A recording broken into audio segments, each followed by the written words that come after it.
नमस्कार मित्रांनो, महाराष्ट्राच्या राजकारणातून सर्वात मोठी बातमी समोर येत आहे। केंद्रीय मंत्रिमंडळाने मराठी भाषेला अभिजात भाषेचा दर्जा देण्याचा निर्णय घेतला आहे। पंतप्रधान नरेंद्र मोदी यांच्या अध्यक्षतेखाली झालेल्या बैठकीत हा निर्णय घेतला आहे। मराठी बरोबरच पाली, प्राकृत, आसामी आणि बंगाली भाषेलाही अभिजात भाषेचा दर्जा मिळाला आहे। पंतप्रधान नरेंद्र मोदी यांनी ट्विट केलं आहे। अभिजात भाषा या भारताच्या पुरातन वारसाचं जतन करण्याचं काम करतात। तसंच प्रत्येक समुदायाचे ऐतिहासिक आणि सांस्कृतिक महत्त्व अधोरेखित होते। यामुळे हा दर्जा मराठी भाषेला मिळावा यासाठी अनेक वर्षापासून प्रयत्न सुरू होते।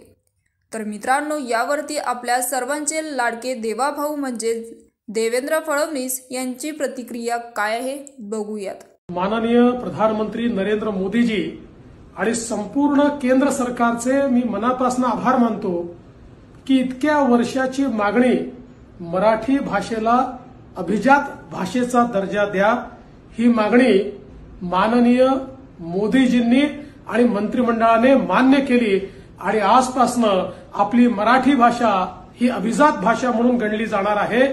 हा स्वर्ण अक्षरांनी लिहिण्याचा दिवस आहे। पंतप्रधान मोदीजी, आपले खूप खूप धन्यवाद।